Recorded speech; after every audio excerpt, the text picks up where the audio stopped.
Indian economy on the eve of independence. दो important question. Factor leading to backwardness of Indian agriculture, मतलब भारतीय कृषि के पिछड़ेपन के क्या कारण थे, और दूसरा industrial sector on the eve of independence, स्वतंत्रता के समय औद्योगिक क्षेत्र कैसा था। इन दोनों कॉन्सेप्ट्स को बहुत ही मजेदार स्टोरीज और प्रेजेंटेशन से समझेंगे। कहते हैं अधूरा ज्ञान बहुत खतरनाक होता है, इसलिए इस वीडियो को लास्ट तक देखना अगर आप पूरे कॉन्सेप्ट को अच्छी तरीके से समझना चाहते हो। हेलो माय चैंपियंस, विजय आदर्श की पाठशाला में आप सभी का स्वागत है।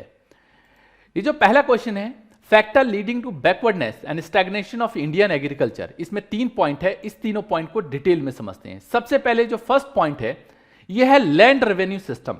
जी हां, उस समय जब हमारा देश गुलाम होने के बाद आजाद हुआ, बट गुलामी के समय अंग्रेजों ने किस तरीके की स्थिति पैदा की हमारे देश में।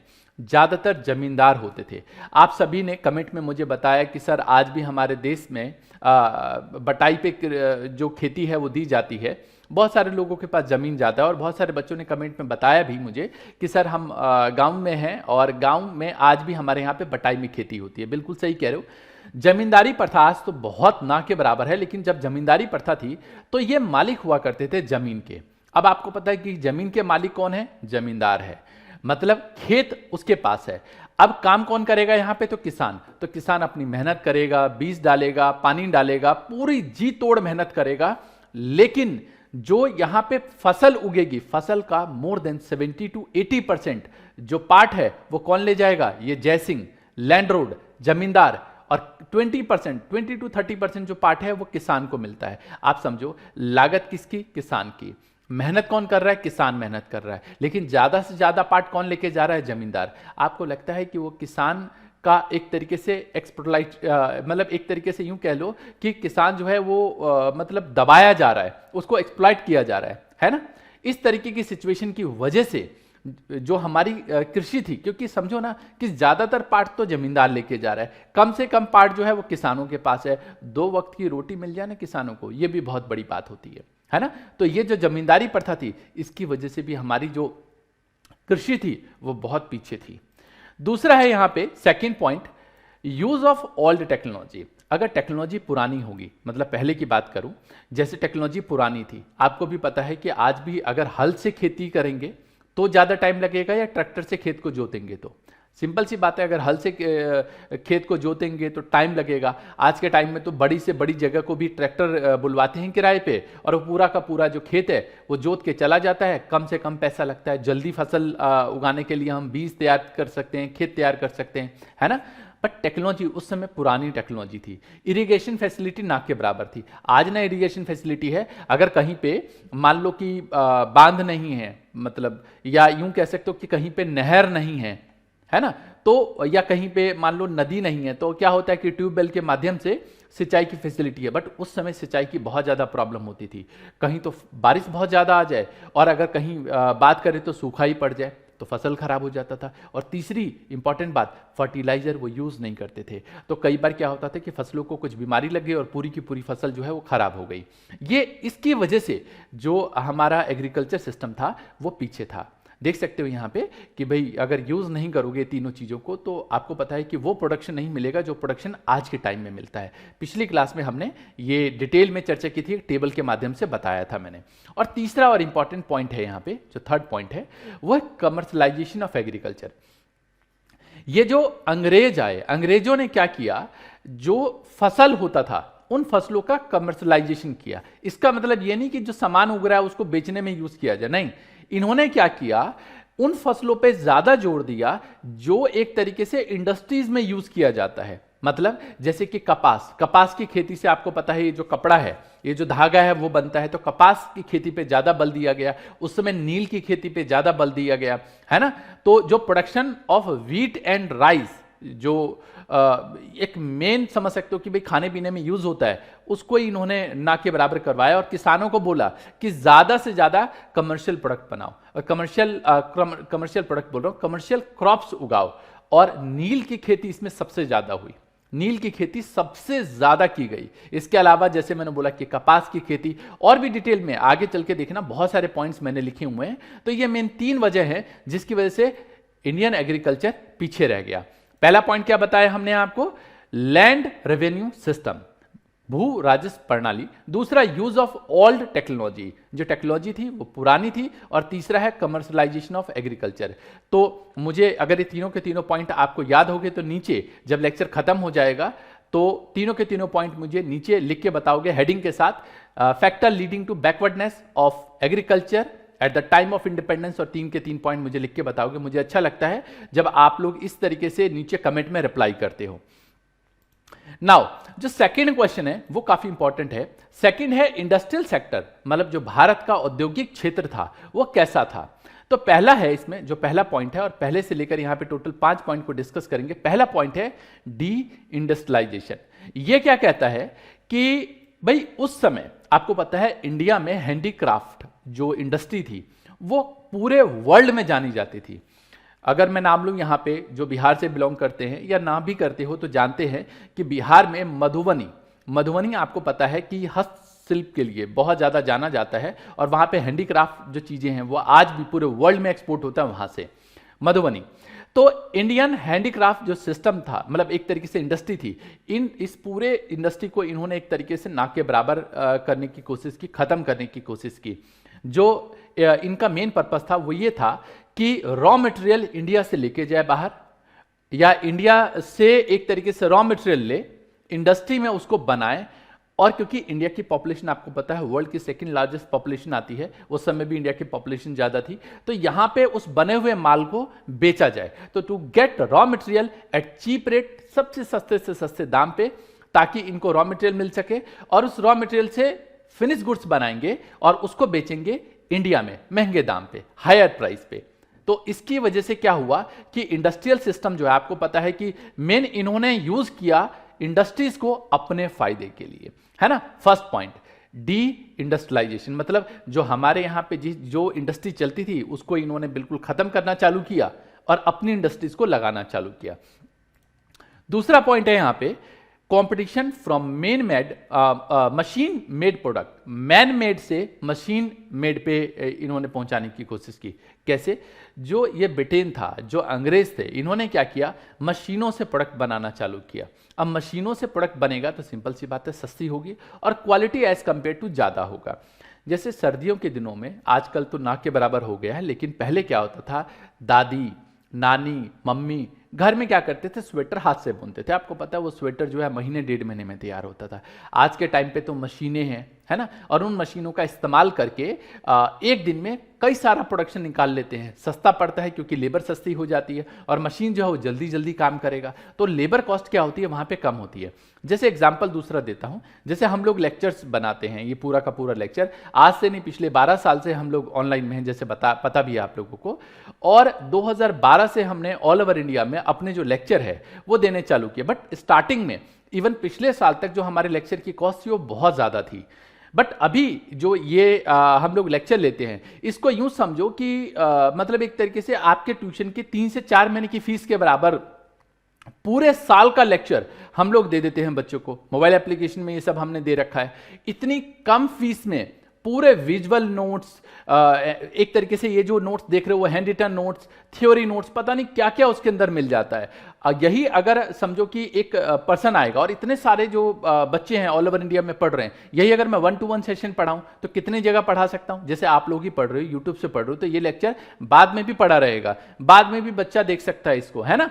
लेकिन ये इसकी जो कॉस्ट है वो अभी जो मैं यहां पे बैठा हूं वही तो कॉस्ट है। इसके बाद वाली जो कॉस्ट है वो सिर्फ मेंटेनेंस की कॉस्ट होती है। जो हम लेक्चर रिकॉर्ड करते हैं उसकी एक तरीके से यूं समझो कि 1 टाइम कॉस्ट होती है, उसके बाद मेंटेनेंस की कॉस्ट होती है।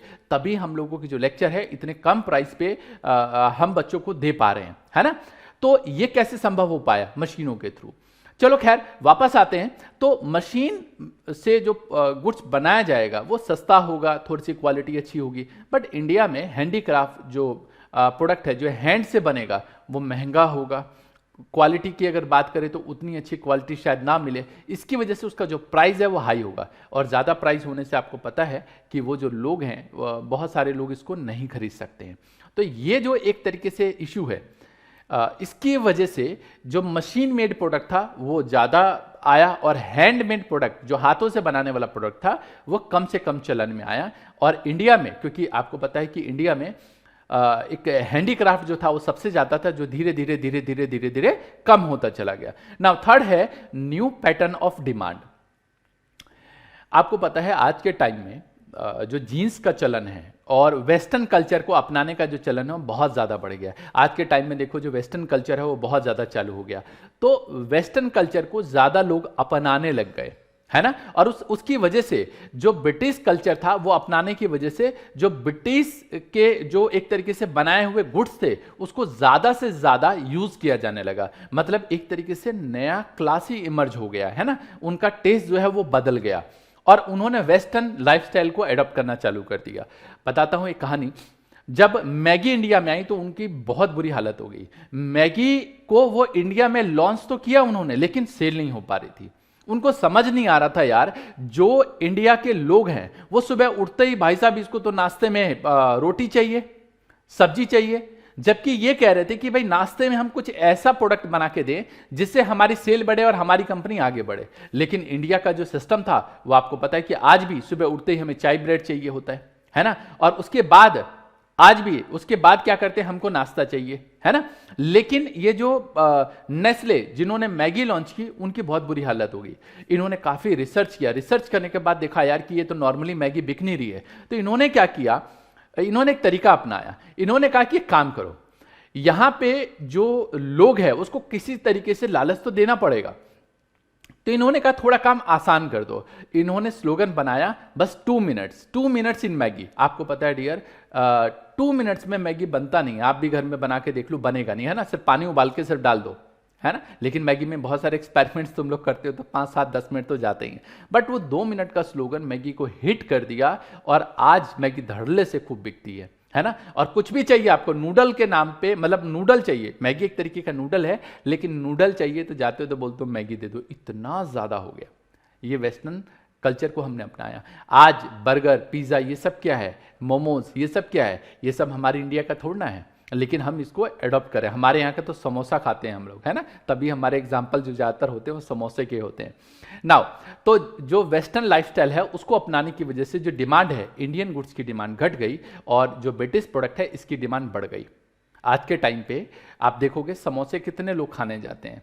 मतलब अगर मैं दिल्ली जैसे शहर की बात करूं तो जो यंग जनरेशन है उसको चाहिए बर्गर, उसको चाहिए पिज़्ज़ा, उसको चाहिए मोमोज, उसको चाहिए चाउमीन, इसको चाहिए रोल, उसको नहीं चाहिए समोसा, उसको नहीं चाहिए ब्रेड पकौड़ा। उसको लगता है ये पुराना है, ये थोड़ा सा अलग है ना। तो आज बढ़ गया, बट पहले भी ये सब चीज़ें बहुत ज़्यादा बढ़ गई।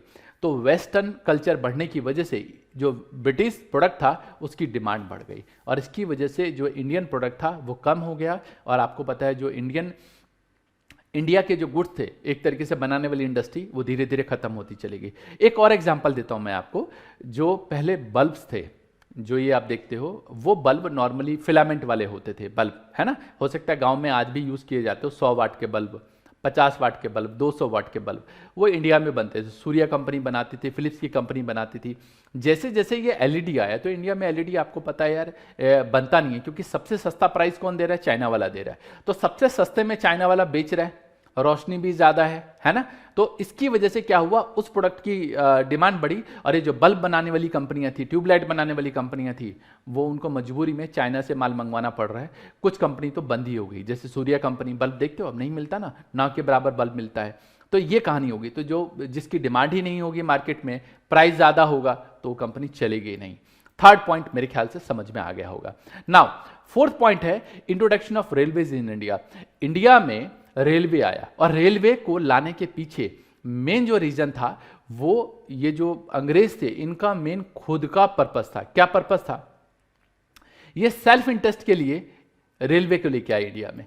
पर्पस क्या था जी, कि जो एक तरीके से जो ब्रिटिश प्रोडक्ट था उसको इंडिया में ला सके और इंडिया से कच्चा माल विदेश लेके जा सके। मतलब इंडिया से कच्चा माल बनाने के लिए लेके जा सके और वहां से बना हुआ माल यहां पे लेके आ सके, या फिर सामान को एक जगह से, जो कच्चा माल है वो एक जगह से भारी मात्रा में लेके दूसरी जगह मतलब एक तरीके से जा सके। दैट्स द रीजन कि यहां पे रेलवे को भी इन्होंने अपने पर्पस के लिए इस्तेमाल किया। जी हां, रेलवे को भी इन्होंने अपने पर्पस के लिए इस्तेमाल किया। और फिफ्थ पॉइंट है डिस्क्रिमिनेटरी टैरिफ पॉलिसी। अब ये क्या है, एक तरीके से क्या है कि किसी से कुछ और चार्ज करना और किसी से कुछ और चार्ज करना। ये क्या है, पहले एक कॉन्सेप्ट को समझते हैं। एक होता है balance of trade. Balance of trade आगे चल के हमारे पास एक चैप्टर भी है, वहां पढ़ेंगे। फॉर्मूला होता है एक्सपोर्ट में से इंपोर्ट। अब आपको बताता हूं कि एक्सपोर्ट में से इंपोर्ट अगर माइनस कर दोगे तो ये बैलेंस ऑफ ट्रेड आ जाएगा। जनरली क्या होता है कि हम इंडिया से एक तरीके से कच्चा माल बाहर भेज रहे हैं और बाहर से बना हुआ माल इंडिया में लेके आ रहे हैं। जो इंडिया से बना हुआ माल है जो बाहर भेजा जा रहा है उस पर टैक्स उन्होंने कम लगाया कच्चे माल पे, लेकिन बने हुए माल पे अगर बाहर बेचोगे तो ज्यादा टैक्स देना पड़ेगा। आप समझो, वो जो प्रोडक्ट है वो महंगा हो जाता है। एग्जांपल बताता हूं, जैसे कई बार आपने सुना होगा कि भाई इस क्रिकेटर ने विदेश से गाड़ी मंगवाई, अब जितने की गाड़ी नहीं उतना ही जितने की गाड़ी है उसे कहीं ज्यादा टैक्स देना पड़ गया। सुना ना? क्यों? क्योंकि वहां की गवर्नमेंट ये नहीं चाहती कि यहां का माल दूसरी कंट्री में जाए। वही बात यहां पे भी है कि इन्होंने ये जो अपने प्रोडक्ट की डिमांड बनाने के लिए इन्होंने क्या किया कि इंपोर्ट और एक तरीके से एक्सपोर्ट जो है उस पर टैरिफ जो है वो सस्ते कर दिए, जबकि भारत से जो बना हुआ माल है उस पर इन्होंने जो एक तरीके से इनकी डिमांड गिराने के लिए, ताकि विदेशों में इसकी डिमांड ना के बराबर हो, इन्होंने एक तरीके से एक्सपोर्ट टैक्स जो है वो ज्यादा कर दिया। जब टैक्स, जैसे मान लो सपोज करो कि ये पेन है, अब ये पेन मान लो कि 50 रुपए का और 50 रुपए इस पर टैक्स लगाए तो ये 100 रुपए का पड़ेगा विदेशी को, बाहर की कंट्री वाले को। वही अगर मान लो कि ये 50 रुपए का पेन है और 10 रुपए का टैक्स लगाए तो 60 रुपए का पड़ेगा। तो अगर टैक्स बढ़ा देंगे तो पेन महंगा हो जाएगा, और पेन अगर महंगा होगा तो सिंपल सी बात है कि महंगी चीज कौन ज्यादा खरीदता है। तो ये 5 रीजन थे। दोबारा से इस रीजन को बता दूं मैं, इंडस्ट्रियल सेक्टर को गिराने के पीछे जो रीजन थे, मतलब एक सिचुएशन थी। पहला है डी इंडस्ट्रियलाइजेशन, दूसरा है competition from man made product to machine made product, मतलब मशीन मेड प्रोडक्ट से कंपटीशन हो गया। तीसरा आया यहां पे न्यू पैटर्न ऑफ डिमांड, एक नया डिमांड आ गया, वेस्टर्न कल्चर को अपनाया जाने लगा। इंडियन रेलवे को इन्होंने इसलिए यहां पे इंट्रोड्यूस किया ताकि अपने फायदे के लिए बना हुआ माल लेके जा सके, एक तरीके से कच्चा माल लेके जा सके और बना हुआ माल इंडिया में लेके आ सके। और टैरिफ पॉलिसी, इन्होंने इस तरीके की टैरिफ पॉलिसी बनाई ताकि हमारे देश का बना हुआ माल महंगा हो जाए और उन्हें उनके देश का बना हुआ माल जब इंडिया में आए तो सस्ता हो जाए। इस तरीके की इन्होंने टैरिफ पॉलिसी अपनाई। उम्मीद करता हूं कि भाई आज वाली क्लास को आपने खूब इंजॉय किया होगा। ये जितने भी विजुअल प्रेजेंटेशन है आपको मजा आया होगा। हर क्लास में मैं बोलता हूं कि जितने भी कॉन्सेप्ट्स है उसको आप समझो, और कोई भी दिक्कत होती तो मुझे नीचे कमेंट में जरूर बताओ। ये जितने भी पॉइंट हमने पढ़े हैं मुझे बहुत अच्छा लगता है जब आप इन सभी पॉइंट्स को नीचे कमेंट में मुझे याद करके लिख के बताते हो। यही तो जरिया है यार मेरे और आपके जुड़ने का। मेरे सामने तो हो नहीं ना, तो कैसे पता चलेगा? जब आप नीचे कमेंट में लिख के बताओगे सर ये 5 पॉइंट मेरे को याद हो गए, सर 3 पॉइंट याद हो गए, ये टॉपिक है, इस टॉपिक के तीनों चारों के चारों पॉइंट, पांचों के पांचों पॉइंट मुझे याद हो गए, नीचे लिख के बताओ। इसके अलावा ये जो नोट्स है, कुछ बच्चे मुझसे पूछ रहे थे सर नोट्स जो है वो कैसे बनाना है, तो ये सभी के सभी नोट्स की जो लिंक है नीचे, मैं हमेशा बोलता हूँ डिस्क्रिप्शन में है, जाओ नीचे डिस्क्रिप्शन में लिंक पे क्लिक करो, वहां पे नोट्स मिल जाएगा, सुंदर से रजिस्टर में नोट करो। ठीक है, चलो उम्मीद करता हूं भाई कि आज वाली क्लास को आपने एंजॉय किया होगा। होम फन में लिख लो, जितने भी कॉन्सेप्ट्स है उन सभी कॉन्सेप्ट्स को याद करना है, अगली क्लास में याद होना चाहिए। समझ गए? चलो मिलेंगे नेक्स्ट में, तब तक के लिए all the best, take care, जय हिंद, जय भारत।